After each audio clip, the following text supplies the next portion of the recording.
to do meat with my Kangen Strong Acid Water. So this is going to be my 2.5 and this is going to be my 11.5. So I'm going to test it out, see what happens.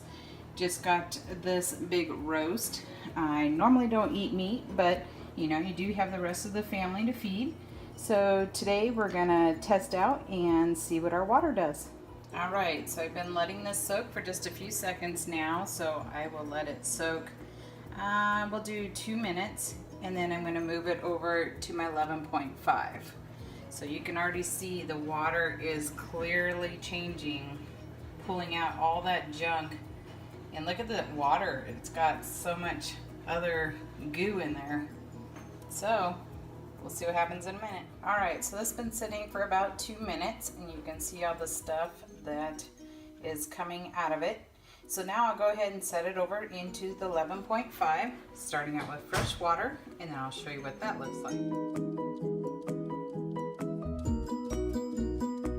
All right, so it's been about a minute. You can actually kind of see that the meat is changing colors, so it's going more to a natural color.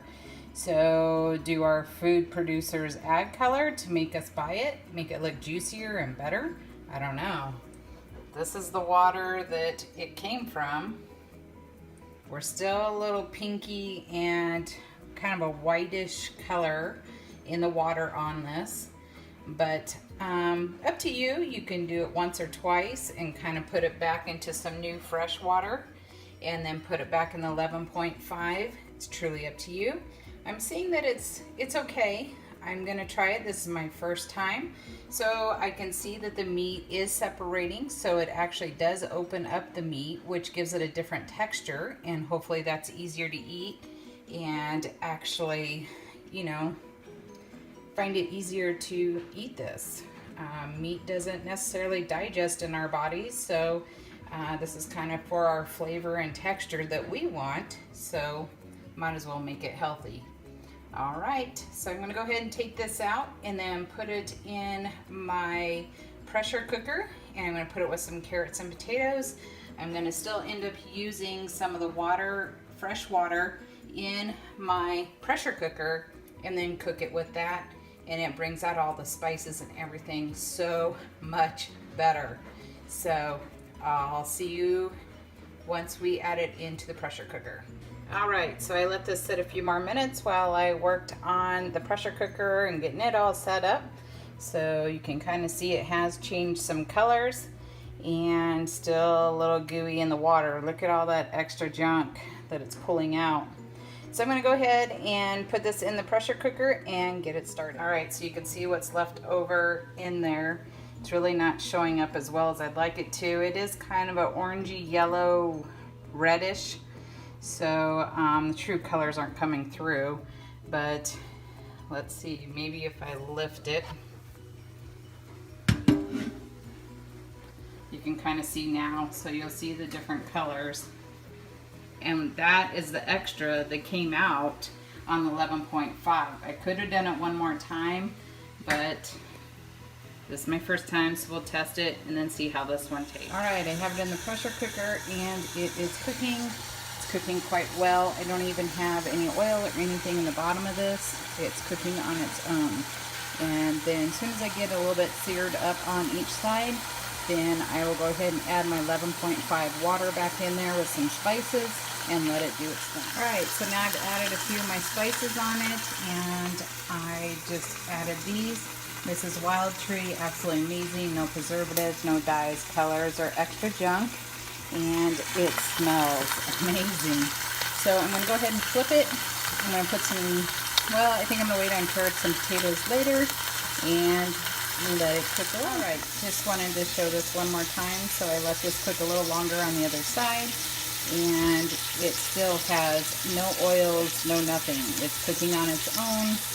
And I got a couple more sides, and then I'll add the water. All right, I just wanted to show that the fat on the back end is actually just falling off on its own. Normally, you have to cook it for hours just to get that to break down. So, be interesting to see how this all goes. All right, so now I'm going to go ahead and add the 11.5. So I'm going to go ahead and do that strong acidic water. It's just 11.5 in here. and then I will go ahead and dump it into the pressure cooker and we'll let it cook. I don't know how much water it's going to take, but you can definitely see this is a good amount. All right, just added the water, so now you can see the spices that I added in there kind of mixed in. I'm going to put the lid on it and let it cook. I think I'm going to reset it back to the meat function of 20 minutes and then come back to that and see where we're at. Don't forget to wash your veggies too, just because it says organics. Still, look at all the slime and goop that's on the bag. And I just wanted to show here, this is 2 weeks. 2 weeks fresh. I had bought the 6-pack of the lettuce and only tested one of these, which I never got time to redo the rest, and all other 4 molded within days and had to be thrown away. Think it works? All right. Testing out the carrots right now, making sure they're clean. I'm gonna probably throw some water in the bag and get all the goo off the rest. So don't forget your veggies. Also, look at all the stuff that came off of the carrots that are organic. It's pretty nasty. I don't know about you, but there's some weird stuff in there. Start to wonder. Just remember, all of your food comes from a factory. People aren't watching this. It's running through a machine and doing its thing. So I'm glad that I have this machine to really help me clean my foods. Have my bananas doing their thing, switching them up, trying to see if the gnats will stay away. Just wanted to share that. Okay, round 1 was a little tough still for me. You can still see a lot of fluid coming out and all that. So this is still really tough. So I'm gonna go another round. I added a few more spices on top, still working in the water. So I'm gonna let this go another 20 minutes. All right, I'm already to round 3. So second round was still a little tough. So now I'm gonna add my carrots and potatoes and onion and let it slow cook the rest of the day.